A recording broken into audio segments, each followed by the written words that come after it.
Hemos estado ya hablando anteriormente para que tengan sentido estas ideas y estos pensamientos. Creo que primero sería importante que hablase un poco acerca de mí mismo y también del Centro de Salud Harborside. El Centro de Salud Harborside es un centro médico, un dispensario de cannabis en Oakland, en California, que tiene un registro, una licencia. Tenemos 110.000 pacientes, tenemos pacientes que vienen diariamente a nosotros y además 250 tipos de preparados de cannabis diferentes. Muchos son flores, pero también semillas, pero también podemos ofrecer sprays, tinturas, cremas, tés, bebidas, alimentos, es decir, preparados también alimenticios y también incluso aplicaciones tópicas de cannabis médico. Harborside es un servicio, una organización sin ánimo de lucro. Yo mismo y todos quienes trabajamos en Harborside percibimos un salario determinado por un contable independiente que ha realizado un estudio de otras industrias y que ha desarrollado simplemente una gama baja, media y alta de compensaciones de salarios y simplemente garantiza que nosotros estemos en esa franja de salario baja-media. Después de cubrir nuestros gastos básicos como el alquiler, pagar el alquiler y también pagar los seguros y los salarios, Harborside utiliza cualquier beneficio, esos beneficios, lo que se consideran beneficios, revierten en los pacientes en forma de servicios que les vamos a suministrar y revierten también en la comunidad en forma de donaciones caritativas. Por lo tanto, nuestros servicios son a todos los pacientes e incluyen al 100% atención sanitaria clínica todos los días. Hay 70, es decir, durante toda la semana ofrecemos también acupuntura, naturopatía, la técnica de Alexander, Reiki y 4 o 5 técnicas de sanación diversas. Ofrecemos también clases gratuitas, por ejemplo, con respecto al uso responsable del cannabis, clases con respecto al cultivo de cannabis. Yoga, también damos cursos de yoga y distintos cursos que ofrecemos semanalmente. Tenemos además un programa que a los pacientes que no puedan pagar por sus medicinas les damos gratuitamente 1,5 gramos de medicina por semana. A aquellos pacientes que quizá no tienen bajos ingresos, pero que tampoco tienen demasiado dinero, tenemos un programa de voluntariado para esos pacientes y también durante 1 hora semanalmente es decir, pueden trabajar con nosotros de forma voluntaria y les damos como recompensa también 1 gramo de cannabis. También tenemos un programa para pacientes que, por ejemplo, tienen problemas de dependencia, que puede que tengan problemas con el alcohol, el tabaco o la cocaína o cualquier otro narcótico. Así que tenemos un tratamiento y un programa para estas personas que sufren adicciones diversas. A veces, en ocasiones, al año, seguimos teniendo un poquito de dinero que nos ha quedado. Y entonces lo que hacemos es donar ese dinero a causas como, por ejemplo, programas para comprar regalos para niños en Navidades o, por ejemplo, fondos para familias o, por ejemplo, personas que hayan perdido familiares en la guerra o en el ejército o quizá para fundaciones deportivas, atléticas. Somos muy activos en la comunidad. También, por ejemplo, colaboramos con la Cruz Roja en encuestas, es decir, por ejemplo, hacemos trabajamos en campañas de donación de sangre.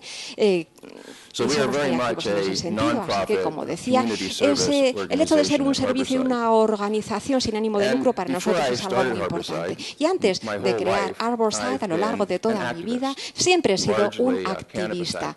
Sí, en gran parte un activista del cannabis. Pero yo comencé como un activista en el movimiento contra la guerra. Es decir, estamos hablando de la guerra de Vietnam. Y, desgraciadamente,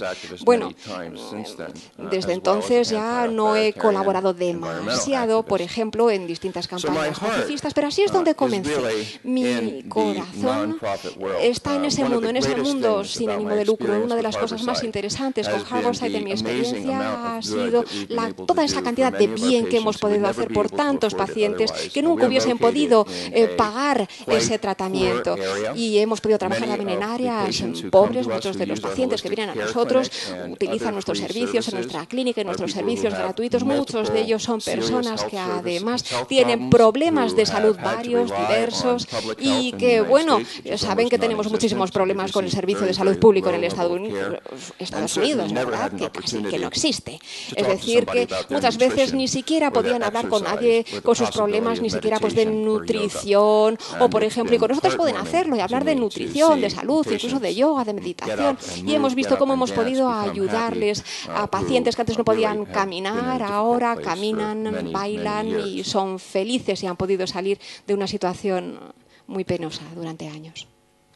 Por consiguiente, cuando pienso en no ánimo de lucro, en no tener ánimo de lucro contra el ánimo de lucro, yo muchas veces mi mente está dividida porque sí he visto beneficios en los dos lados. Harborside es un híbrido de ambos enfoques, pero yo creo que el criterio verdadero a la hora de saber cómo deberían regular las cosas sería, en primer lugar, plantearnos, este sistema, ya sea con ánimo o sin ánimo de lucro, nos va a dar al final un acceso libre y seguro al cannabis para todos cuantos lo necesiten, sí o no.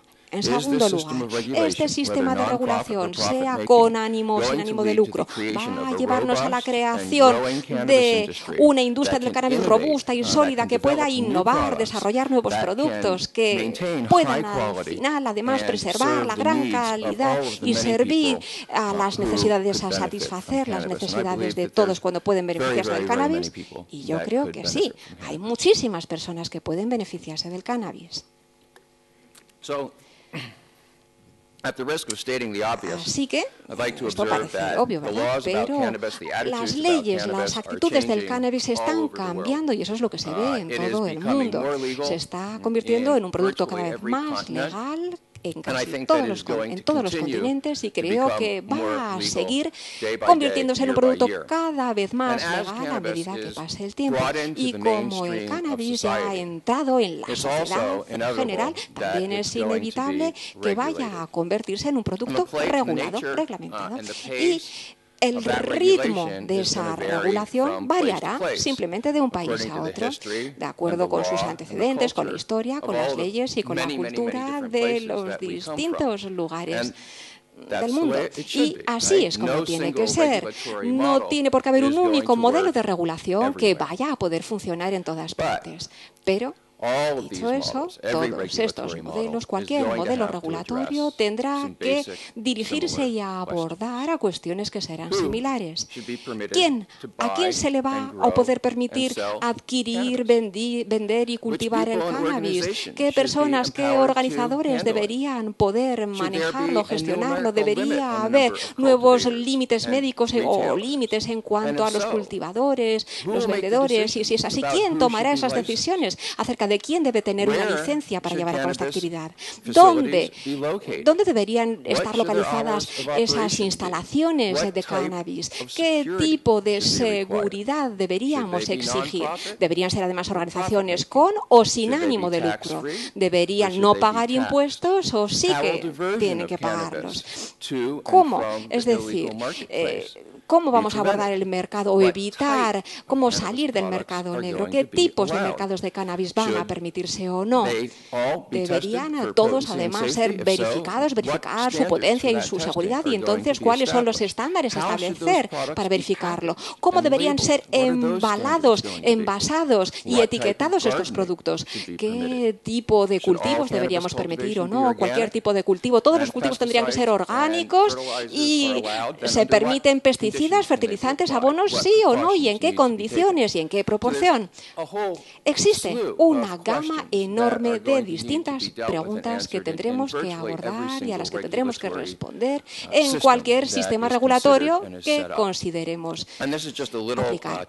Y este es simplemente, bueno, nos muestra que estas son solamente algunas de las preguntas que los activistas y los gobiernos tendrán que abordar y resolver en esta vía, en este camino hacia la regulación y hacia esa aceptación generalizada. Creo que a pesar de la diversidad de los distintos sistemas de regulación y los distintos sistemas de cultivo y leyes, sí que hay dos criterios sencillos que podemos y que deberíamos utilizar para evaluar si las regulaciones son útiles o no para nuestras comunidades. En primer lugar, esas regulaciones van a garantizar que todos quienes vayan a poderse beneficiar por el cannabis vayan a poder tener acceso al cannabis de una forma segura y accesible. Y en segundo lugar, esa regulación propuesta va a llevarnos a la creación de una industria del cannabis robusta, sólida, ya sea con o sin ánimo de lucro. Bien, en todo el mundo, insisto, como ya hemos dicho hoy, la gente se está reuniendo, creando organizaciones de base básica para intentar dar alternativas a ese mercado negro del cannabis. Y ese proceso comenzó en Estados Unidos en la década es decir, en Estados Unidos, pero ahora, bueno, pues también ha llegado aquí al Estado español, a muchísimos países de Europa.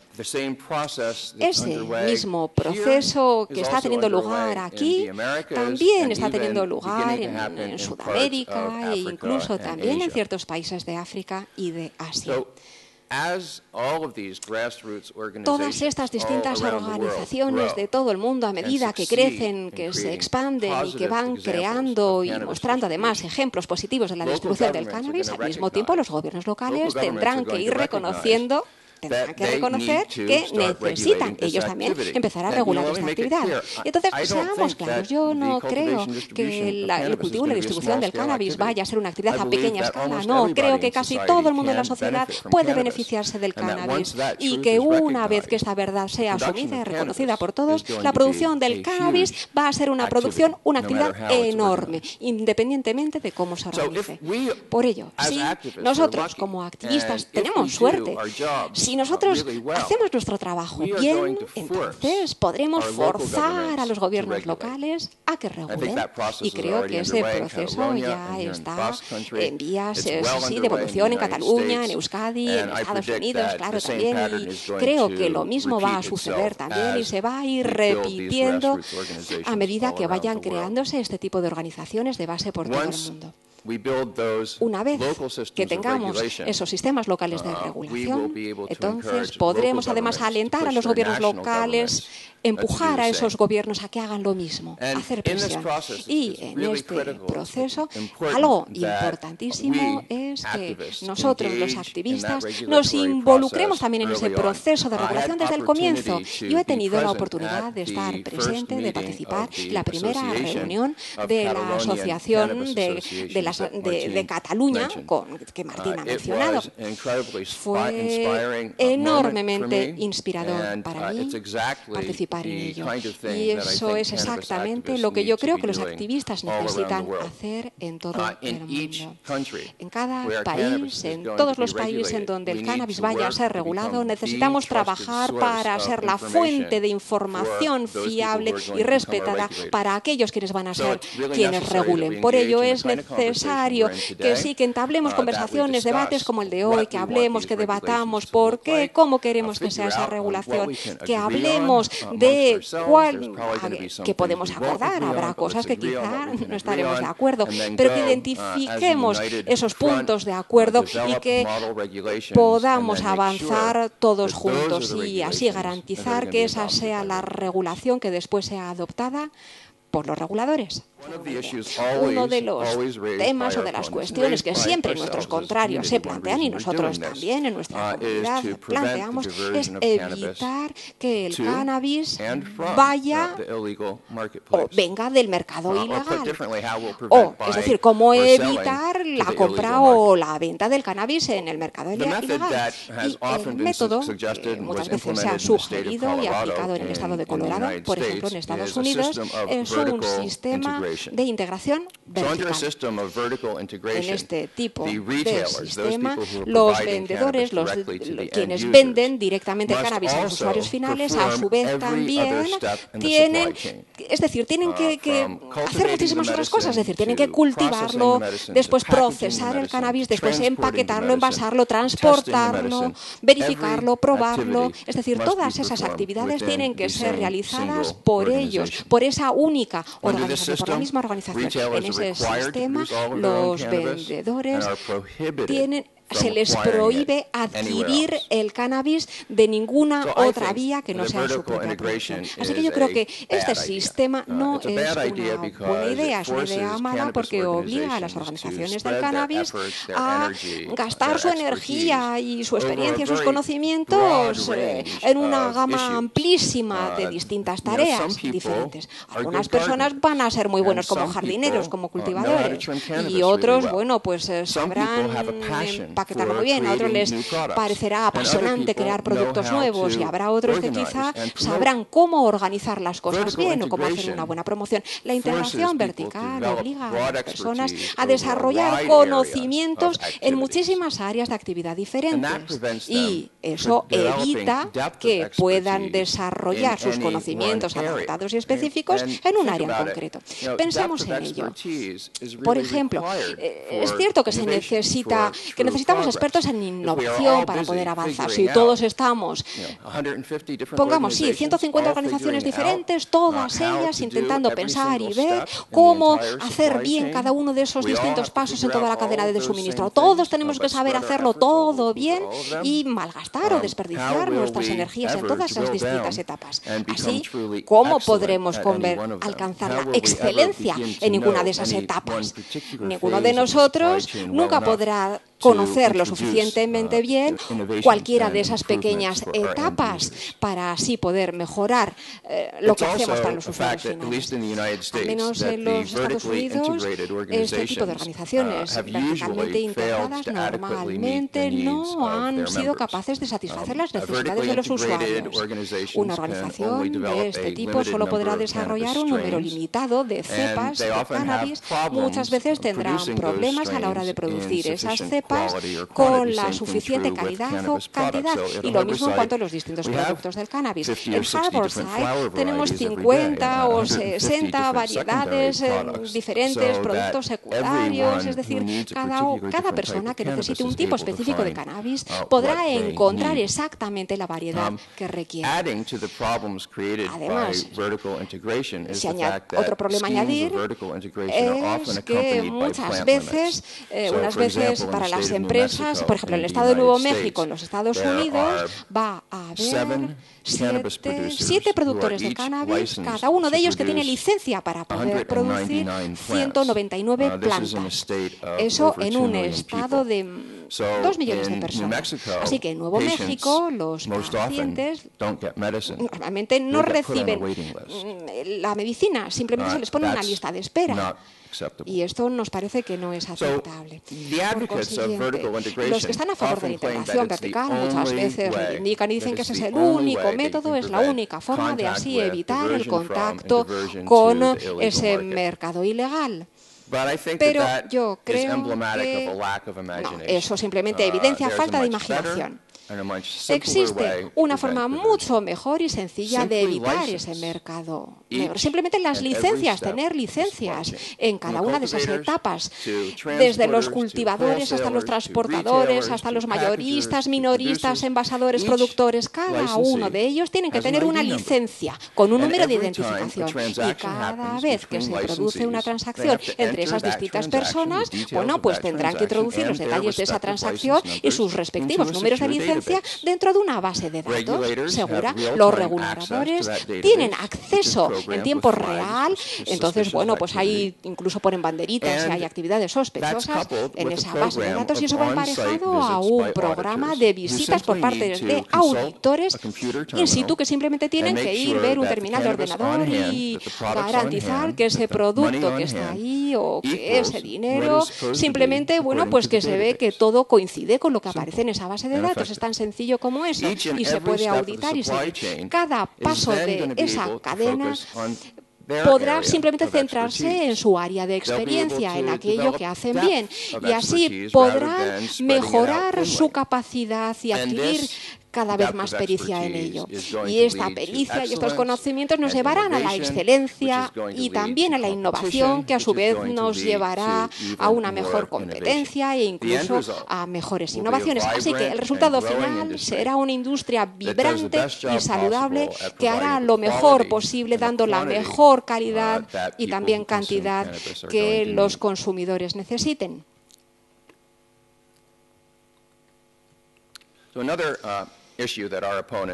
También nuestros opositores también salgan a la colación, y es cómo evitar que el cannabis se cultive o se venda demasiado cerca de los niños, demasiado cerca de los parques, de las escuelas. Y la solución que se suele sugerir es que haya unos límites de proximidad, pues igual que en los Estados Unidos, en la mayor parte de los centros de cannabis médico, es decir, bueno, pues que se prohíbe estar más cerca o más lejos de una distancia específica con respecto a las escuelas. Si estás más cerca, si tu centro está más, no respeta esa distancia, pues entonces simplemente no tendrás una licencia.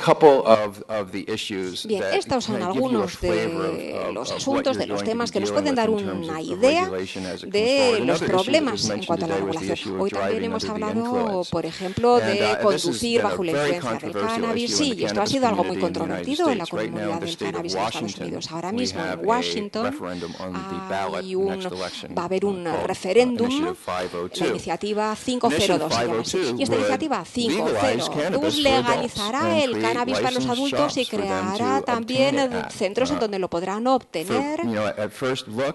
Y bueno, se supone que todo el mundo de la comunidad del cannabis va a apoyar esta idea, sí, pero hay una disposición ahí que dice, letra pequeña, que si se te encuentra en sangre, creo que es 0,3 nanogramos de cannabis en sangre, ahí automáticamente se te considerará culpable de conducir bajo la influencia del cannabis y puedes simplemente quedarte sin permiso de conducir y puede tener otro tipo de consecuencias legales. El problema es que los tests utilizados para medir e identificar la presencia de esos nanogramos no miden el cannabis, sino que miden metabolitos generados por el cannabis. Y esos metabolitos están presentes en el cuerpo durante 30 días después de haber ingerido cannabis. Así que cualquiera que consuma cannabis una vez al mes o más, pues ya claramente va a ser culpable. Si te pillan, aunque no hayas fumado cannabis en 2 semanas, tendrás cannabis en la sangre. Así que esto representa un gran problema en la comunidad, y eso ha dividido a la gente, a los adultos, a consumidores ocasionales, que, por ejemplo, bueno, hay ciertos miembros de la comunidad, quizá también personas de color o los más jóvenes, que, bueno, pues que todos los días tienen que enfrentarse a problemas con las fuerzas del orden. Así que, una vez propuestas estas medidas de regulación, en la superficie muchas veces parecen razonables. Decimos, sí, claro, hay que apoyar que la gente no conduzca cuando está en un estado que no lo aconseja, pero también tenemos que tener cuidado y no comprometernos con estándares que sean irrealistas, que no podremos respetar.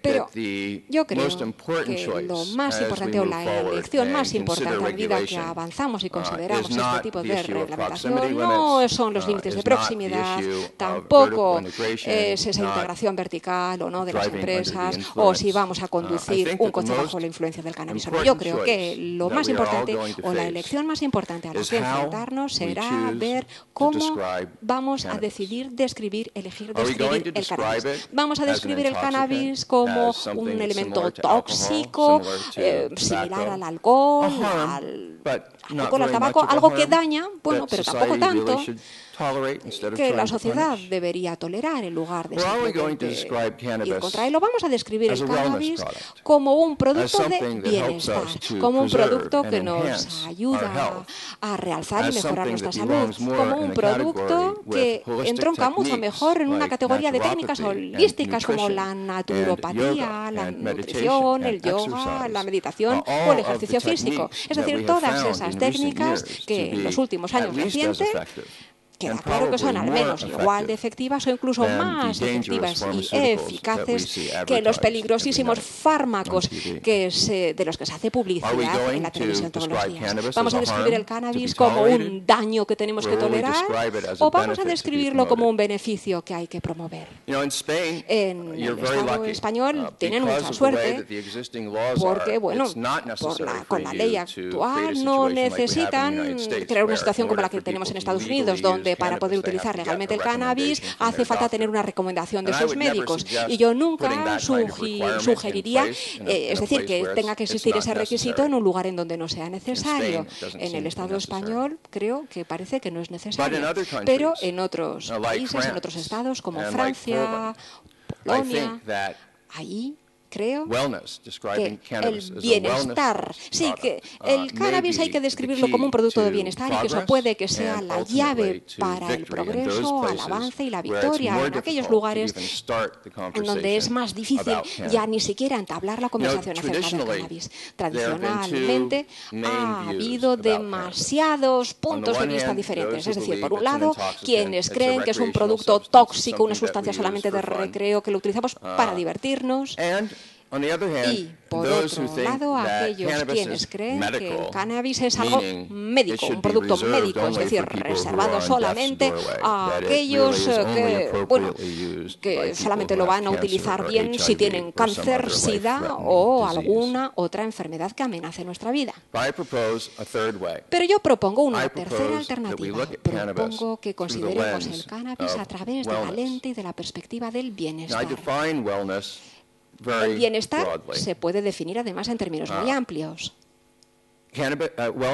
El bienestar puede incluir e incluye el cáncer, el SIDA, la esclerosis múltiple, epilepsia, es decir, todas esas enfermedades horribilísimas que amenazan nuestra vida. También incluye el insomnio, la depresión, la ansiedad. Incluye también, por ejemplo, cómo saber gestionar o cómo gestionar el dolor crónico, o incluye mejorar el apetito o mejorar la digestión.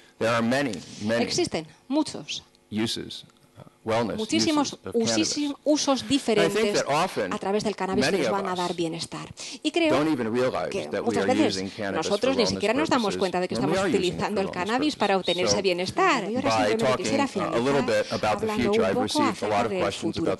Me han planteado muchas preguntas con respecto al futuro desde que estoy aquí. ¿Qué va a suceder? ¿Van a cambiar las leyes? ¿Cuándo van a cambiar? ¿En qué dirección? ¿Dónde primero? Y yo lo que he aprendido en estos 40 años de activismo es que es muy difícil predecir cuándo va a producirse el cambio. El ritmo de los cambios sociales, bueno, pues muchas veces implica que damos 2 pasos adelante y 1 detrás. A veces esperamos ganar y nos sorprende que perdemos. Así que lo único que sí que sé, y estoy seguro, es que no va a ser fácil. Sufriremos derrotas en esta batalla, en esta vía hacia la victoria, pero todos nosotros sabemos, sí, cada uno de nosotros sabemos hacia dónde vamos. Sabemos cuál es el final de la historia, ¿verdad? ¿Verdad que sí? Que el cannabis sea legal, que la verdad de esta planta se conozca en todo el mundo. Todos sabemos el final de nuestro viaje, el punto de destino. Así que ahora, ¿qué hay que hacer? Simplemente se trata de poner un piececito delante del otro, caminar, seguir caminando, seguir hablando, seguir avanzando para llegar a esa tierra prometida de libertad, y yo estaré con vosotros en ese camino celebrándolo al final. Muchas gracias.